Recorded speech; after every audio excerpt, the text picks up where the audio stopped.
Olá, tudo bem? Seja bem-vindo ao nosso curso de Cosmovisão. Nós estamos nessa caminhada tentando forjar uma cosmovisão cristã a partir dos princípios bíblicos, a partir dos pilares desse princípio. Você vai lembrar que inicialmente nas nossas primeiras aulas nós falamos sobre criação, queda e redenção como pilares da nossa cosmovisão. A redenção, ela é dividida não só na restauração, como nós já vimos na nossa última aula, mas também na ideia de consumação. Por isso, muitos hoje têm preferido, muitos teólogos, eu me incluo como um deles, têm preferido usar um quadripé, vamos dizer assim.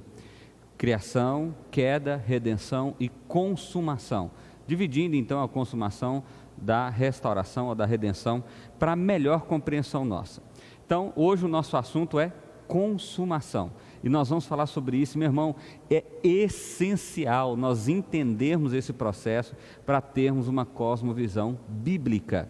Então, eu quero relembrar algumas coisas com você. Olha só esse primeiro slide que Gorin traz para nós. Ele diz o seguinte: uma cosmovisão bíblica tem de observar 3 características da obra salvífica de Deus. Em primeiro lugar, a salvação é progressiva. A obra redentora de Deus inicia pouco depois do alvorecer da história humana e ainda não chegamos ao pôr do sol. Em segundo lugar, a salvação é restauradora. O objetivo da obra salvadora de Deus é retomar sua criação perdida, fazendo com que ela volte a ser conforme o plano original. Em terceiro lugar, a salvação é abrangente. A totalidade da vida humana e a totalidade da criação não humana são objetos da obra restauradora de Deus. Então essas 3 verdades nós já abordamos cada uma delas nas aulas anteriores, são muito importantes para que eu e você possamos forjar uma cosmovisão bíblica e entender a consumação a partir desse pressuposto, ou seja, existe uma história progressiva acontecendo na redenção do mundo. Existe, em segundo lugar, uma salvação restauradora. O objetivo de Deus é justamente termos novamente uma condição de relacionamento total com Ele.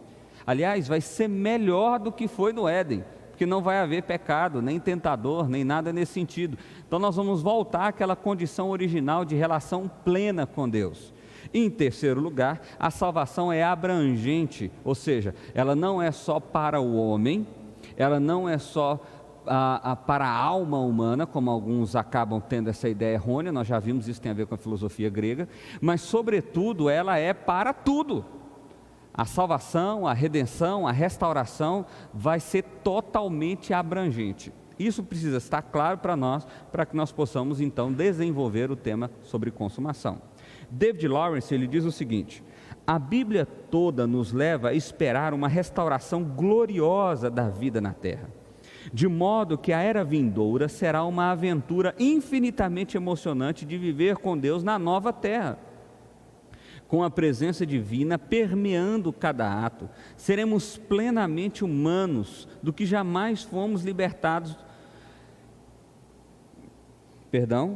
Com a presença divina permeando cada ato, seremos mais plenamente humanos do que jamais fomos libertados do pecado, da morte e de tudo que causa desconforto ou prejudica.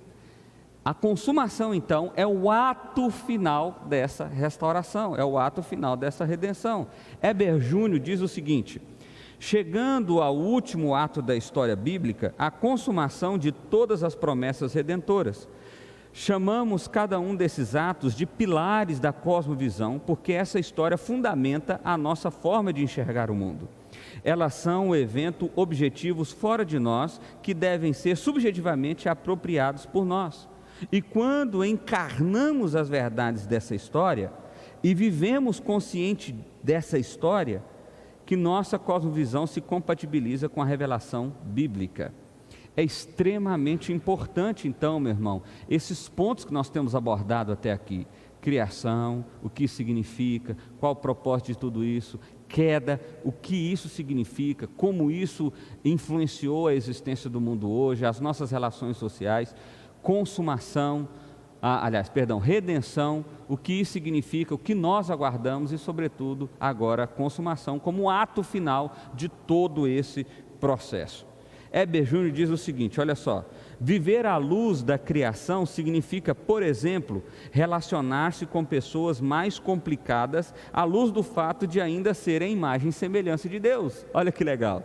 Viver à luz da queda implica em não nutrir sonhos utópicos resultantes do esforço humano para construir uma sociedade melhor. Como muitos dizem aí, nós vamos melhorar o mundo a partir da nossa própria capacidade. Não, meu irmão, não vai. Nós somos sim agentes da redenção, nós somos sim alguém que reflete a obra restauradora de Deus, mas sem a ilusão de que nós é que vamos restaurar esse mundo, ou essa terra, ou essa sociedade. Nós sabemos que quem vai fazer isso é Deus. Viver à luz da redenção envolve a noção de uma redenção abrangente que afeta pessoas não somente em sua espiritualidade, mas em todas as áreas de sua vida, inclusive o seu habitat. Aqui é para fortalecer a redenção, ou essa expectativa de redenção, não tem a ver com a nossa espiritualidade tão somente, tem a ver sobretudo com o nosso ser por inteiro, em todas as áreas da nossa vida. Bom, relembrando esses pontos aí, fixando mais uma vez alguns pilares importantes, afinal de contas, o que é consumação? Olha esse slide aí. No entanto, ainda não vemos todas as coisas sujeitas a Cristo. É aí que entra a consumação. Consumação é o fim da era presente e o começo de uma eternidade sem efeitos da queda. Se a redenção é fundada em atos, morte e ressurreição de Jesus, e o derramamento do Espírito no Pentecostes, etc., que redundam em um processo de restauração, a consumação é o fim desse processo. Então, meu irmão, o que é consumação? A consumação é o fim do processo de redenção que começou lá em Gênesis capítulo 3. Lá naquilo que nós já falamos aqui, que é o proto-evangelho, na esperança do Messias. Essa redenção que começa ali, em vez de Deus fulminar Adão e Eva e exterminar o mundo, Ele então aponta um caminho de redenção a partir daquele dia, e vai construindo esse caminho de redenção no homem. O processo já está todo pronto na eternidade de Deus, mas ele, para nós, é um processo linear e progressivo. Isso alcança a promessa sendo concretizada com a morte e ressurreição de Cristo Jesus, e agora nós aguardamos o ato final desse drama. Qual é o ato final desse drama? A consumação, a volta de Cristo, o dia em que tudo será definitivamente restaurado. Olha só, continuando. A segunda vinda de Jesus Cristo eliminará a presença do mal em nós e ao redor de nós. Já não mais haverá trevas, seremos perfeitos, habitantes de um mundo perfeito. Quando o paraíso for reconquistado, escreve Philip Ryken, não poderá jamais ser perdido. Essa é uma das coisas que distingue a consumação da criação, ela é indestrutível. Se na criação existia a possibilidade do pecado, e de fato essa possibilidade se concretizou quando Adão escolheu a autonomia, quando Adão escolheu ouvir a serpente, na consumação, quando todas as coisas forem restauradas, quando o ato final de Jesus se der, quando a volta de Jesus se concretizar, Ele vai retirar todo o mal e toda a possibilidade de mal, de forma que nós habitaremos nessa terra, aqui nessa terra, planeta Terra, universo, galáxia que nós estamos, Via Láctea que nós estamos inseridos, sistema solar, tudo isso será restaurado, o universo inteiro será restaurado, na abrangência da redenção e da restauração de Deus que nós já falamos anteriormente.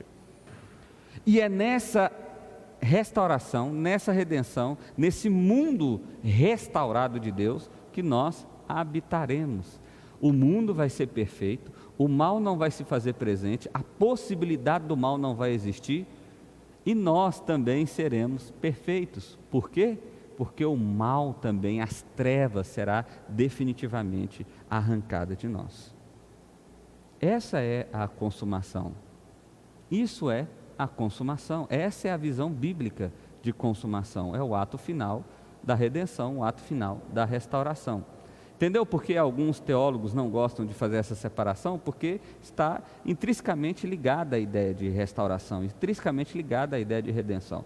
Mas aqui a gente preferiu fazer essa separação para fins didáticos, a fim de que a sua compreensão seja maior, tá bom? Então vamos lá. O que é o tal do novos céus e a nova terra que a Bíblia fala? O que é esse negócio? O que isso significa? Pastor, mas lá fala que nós vamos habitar nos nova terra e novo céu. E aí? Ir para o céu não é chegar em casa. Afinal, até os habitantes do céu aguardam com ansiedade o fim de todas as coisas. Apocalipse 6, 9 a 11. Chegar em casa é ter toda a materialidade remida por Deus, para que voltemos a aproveitar a criação em todos os seus deleites e assim sejamos conduzidos ao Criador em honra e louvor. Então, essa expectativa, e eu coloquei essa figura, olha só esse slide aí, observe essa figura aí. Normalmente, quando a gente olha para o céu, nós estamos vendo essa figura. É uma figura de uma cidade dourada, ruas douradas. Pastor, mas lá fala que as ruas vão ser de ouro, pedras preciosas, etc. Sim, meu irmão, é uma linguagem figurada para mostrar para você que aquilo que você dá valor hoje, aquilo que você se mata para viver hoje, aquilo que você entrega a sua vida para você existir hoje, no céu, é algo que não tem valor nenhum. É tão insignificante que serão como as ruas e calçadas nas quais a gente pisa todos os dias. Existe um significado para aquilo. O valor que você vai ter, o que você vai dar lá no céu, será absolutamente diferente do que você valoriza hoje, porque hoje o seu coração está envolto em trevas, o pecado ainda existe em você. Mas quando nós estamos falando da consumação, quando nós estamos falando da nova terra, do novo céu, primeiro, nós estamos falando não de ir para um céu de fugir desse mundo, nós estamos falando de ver essa terra restaurada, de ver esse universo restaurado, voltando à sua propriedade original de perfeição, voltando à sua propriedade original na qual Deus o criou. Só que agora sem a possibilidade do mal, sem a possibilidade das trevas, e aqui nós habitaremos eternamente. No mundo perfeito, no mundo restaurado. Sim, quando isso acontecer, de fato estaremos em casa. Morrer agora e ir para o céu não é estar em casa, é estar na presença de Deus. Mas estar em casa é estar na casa que Deus preparou para nós, e é essa terra restaurada. Philip Ryken, ainda sobre esse tema, ele diz o seguinte, olha só: a vida futura não é imaterial e insubstancial, e sim uma existência encarnada. A vida eterna é tanto física quanto espiritual. Deus nos redimirá como pessoas completas. Se Deus nos reserva um futuro urbano na Nova Jerusalém, onde pessoas se reúnem para fazer cultura, então Deus está nos ensinando a materialidade da nossa vida futura, na qual não só amaremos a Deus e ao próximo, mas também cumpriremos o mandato cultural perfeitamente. Meu irmão, o grande objetivo aqui é para você desfazer dessa cosmovisão, desconstruir dessa cosmovisão espiritualista, na qual você sonha com uma cidade entre as nuvens. Essa não é a narrativa bíblica, essa não é a redenção bíblica, essa não é a restauração bíblica. Existe fisicalidade, existe materialidade. Nós vamos ter corpo, nós vamos comer, nós vamos beber, nós vamos viver em sociedade. Sim, nós vamos habitar sobre essa terra, vai ter água, vai ter cachoeira, vai ter mar, vai ter árvore, vai ter animais e por aí vai. Só que agora de forma completamente perfeita. Nós vamos cumprir finalmente de forma perfeita o mandato cultural, aquele que nós gastamos aqui quase uma aula inteira falando sobre ele, de forma perfeita, porque ele não vai ser mais desvirtuado pelo pecado. Ou seja, eu e você vamos cumprir o propósito para o qual nós existimos. Qual é a visão escatológica então que nós devemos ter? Que tipo de visão nós devemos ter sobre o fim dos tempos, sobre o dia final, sobre o fim do mundo, vamos dizer assim? É isso que escatologia quer dizer, o estudo do fim dos tempos, né? Olha só, a visão cristã da história que devemos destacar é que uma nova era foi instaurada. O Antigo Testamento prepara os fiéis para os últimos dias. Lá em Deuteronômio, Isaías, Jeremias, enfim, Daniel, Miqueias, Malaquias e por aí vai. E todo o Novo Testamento testifica que os últimos dias já foi inaugurado. Isso está em Atos, 1 Coríntios, 2 Timóteo, Hebreus, 1 Pedro, 1 João. Os crentes estão vivendo numa nova era, instaurada na primeira vinda de Cristo, principalmente com a sua ressurreição. A era do reino messiânico. A presente era é chamada de reino messiânico, pois cabe a Cristo sujeitar todos os inimigos debaixo dos seus pés, antes de devolver o reino para o Pai, como está em Mateus 28, 1 Coríntios 15 e Hebreus 2. Então, para que você se situe aí. Pastor, então deixa eu ver se eu entendi essa leitura. Aí está dizendo que no Antigo Testamento existiam várias profecias falando para que se preparasse para os últimos dias. É isso? É isso. E aí no Novo Testamento a gente tem a confirmação de que os últimos dias começaram com a ressurreição de Cristo. É isso? É isso. Então isso significa que nós estamos vivendo os últimos dias? É isso? É isso? Isso mesmo. Nós estamos nos últimos dias, nessa nova era instaurada por Deus, uma era agora de restauração. A boa obra que Ele começou, Ele há de terminar. Que boa obra é essa? É a obra de redenção, é a obra de restauração, que já começou em nós, alvos do seu amor, alvos da sua salvação. Os nossos olhos foram descortinados, nós entendemos o pecado, nós entendemos o erro, nós entendemos a nossa rebelião contra Deus, nós nos humilhamos, nós nos arrependemos, nós procuramos agora viver em submissão a esse Deus, motivados, impulsionados, fortalecidos pelo Espírito Santo de Deus. Mas perceba que essa obra ainda não está completa. O pecado ainda está aqui, o pecado ainda está em nós. E quando que ela vai ser completa, afinal de contas, pastor? Quando esses últimos dias nos quais nós estamos vivendo chegar ao seu último dia. E quando exatamente é isso, pastor? Quando Jesus voltar. Não, eu quero saber a data, eu quero saber direitinho o ano. Quando que isso vai acontecer? Não sei. E não há um homem na terra que saiba. E se alguém disser para você que sabe, é um mentiroso, não está falando a verdade. A visão escatológica que nós temos que ter é essa, de que nós já estamos nos últimos dias. Meu irmão, olha só como isso muda a nossa cosmovisão, como isso muda a maneira de vermos o mundo. Pastor, então se nós estamos nos últimos dias, se Jesus vai voltar, vai restaurar tudo, então não faz sentido nenhum eu ficar me matando pelos valores que esse mundo traz para mim?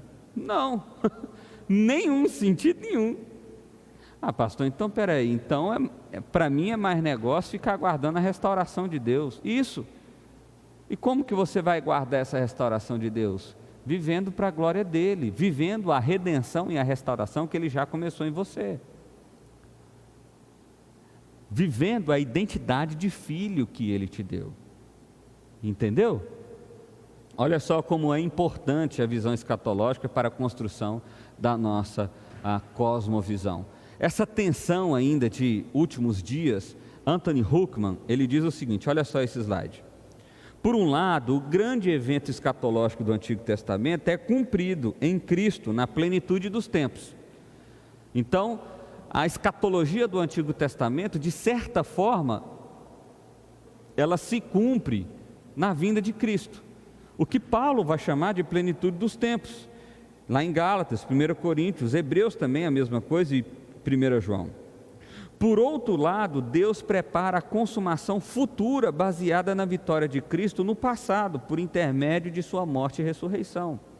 Então, ou seja, se de alguma forma a visão escatológica já começou em Jesus, ela ainda não se completou de fato, totalmente.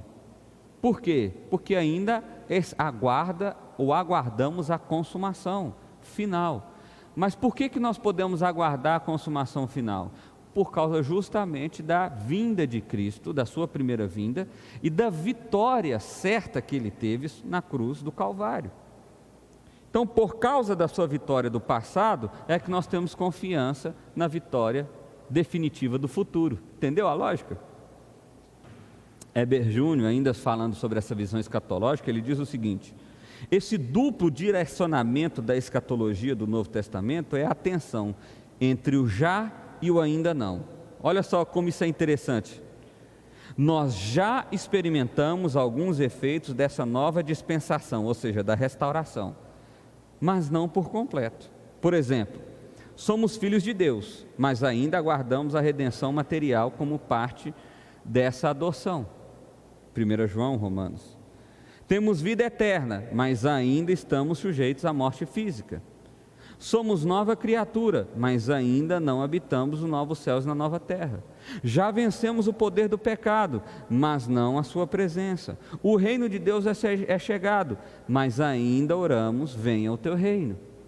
Essa é a tensão em que nós estamos agora, meu irmão, do já e ainda não. Eu já sou salvo, mas não desfruto plenamente dessa salvação. Eu já sou filho, mas não desfruto plenamente dessa condição. Eu já sou restaurado, mas ainda não plenamente ou não totalmente. Entendeu? Essa é a tensão do já e do ainda não. Eternamente eu sou salvo, pronto, acabou, está certo. Eu já sou salvo hoje? Sou. Mas eu já desfruto dessa salvação? Eu já habito no novo céu, na nova terra? Não. Esse é o erro que existe em algumas visões, principalmente pentecostais e não pentecostais, quando vão afirmar que você é filho de Deus e por isso você é dono dessa terra. Você é herdeiro. Mas olha só, eu de fato já sou filho de Deus. Eu de fato já sou herdeiro. Mas eu ainda não desfruto da herança totalmente, até porque a herança no tempo e no espaço, ela não aconteceu, essa terra ainda precisa ser restaurada para que eu seja herdeiro dela. Essa terra caída, eu não sou herdeiro dela, eu sou herdeiro da terra restaurada. A minha habitação eterna não é nessa terra caída, é na terra restaurada, é no novo céus e na nova terra. Entendeu? Essa é a tensão do já e do ainda não. Compreender isso de maneira clara nos ajuda a construir uma cosmovisão bíblica clara e também nos ajuda a não cometer alguns erros. Eu não posso declarar que eu sou herdeiro dessa terra, herdeiro desse mundo e que todas as coisas estão debaixo dos meus pés, se eu ainda não fui completamente restaurado. Elas não estão. Eu sou sim herdeiro, mas ainda não desfruto disso plenamente. Heber Júnior ainda diz o seguinte: vivemos uma sobreposição de eras, em que o irromper da glória por vir no presente não anula os requisitos da era anterior. Como vivemos simultaneamente em duas eras, vivenciando uma tensão, não é fácil vivermos a tensão do já e ainda não, ainda que essa seja a maneira de honrar a Cristo, que já veio e ainda virá. Então assim, existe uma, Heber Júnior está dizendo aqui, existe uma tensão e ela é real e ela é admissível, vamos dizer assim. Só que isso precisa ficar cada vez mais claro no nosso coração, como nós estamos vivendo nessa tensão entre vida eterna e ainda vida mortal, vamos dizer assim. Por que mortal? Porque eu estou sujeito à morte por causa do pecado. Mas eu já não fui restaurado do pecado? Eu já não fui salvo do pecado? Fui, mas ainda não estou vivendo a plenitude disso. Então essa é a tensão que todo cristão vive e que nós precisamos observar para não incorrer no erro. Meu irmão, como é difícil alguns irmãos dizendo: olha, Deus tem o melhor para mim, Deus sempre vai me fazer vitorioso, Deus sempre vai me fazer próspero. Pastor, mas a Bíblia promete que nós vamos ter a vitória. Aliás, ela promete que nós somos vitoriosos. Sim, meu irmão, ela promete isso, ela diz isso, nós de fato somos vitoriosos, mas ainda não desfrutamos plenamente dessa vitória. Por quê? Porque a consumação ainda não se estabeleceu. Nós estamos no processo de consumação, nesse processo progressivo, mas ele ainda não aconteceu totalmente. Bom, para concluir então, como que a gente vai concluir essa visão? Olha só que coisa interessante. Aguardamos o amanhã com plena convicção de restauração completa. Essa convicção vem do fato de já começarmos a desfrutar dessa restauração, mas sabendo que ela ainda se completará na segunda e definitiva vinda de Cristo. Então, o que é a consumação? Eu espero que tenha ficado claro para você. Essa restauração é o ato final da restauração de Deus. Pastor, eu já estou vivendo no tempo de consumação? Sim, você já está vivendo no tempo de consumação. Pastor, isso é completo? Não, isso não é completo. Você está num processo. O mundo está num processo. Quando será? Na volta de Cristo. Na volta de Cristo será completo. Mas por que eu posso ter certeza de que isso vai acontecer? Por causa do que já aconteceu. Jesus já veio, já morreu na cruz, já venceu, já ressuscitou. E isso me dá plena convicção de que o que Ele disse vai acontecer. Ele vai vir novamente e dessa vez Ele vai definitivamente instaurar o processo de restauração e nós habitaremos com Ele sim. Novos céus, nova terra, terra restaurada, terra transformada pelo poder, pela graça, e eu também, e você também, restaurado pelo poder e pela graça. Lembrando que aqueles que não creem em nada disso, que não acreditam em nada disso, eles serão consumidos, mas pelo fogo eterno, no lago de fogo eterno. Então, que Deus possa nos abençoar, meu irmão, que de alguma forma Deus possa ter usado esse dia de hoje, essa aula de hoje, para esclarecer algumas coisas no seu coração e alargar ainda mais a sua visão de mundo a partir do Evangelho, a partir de Deus.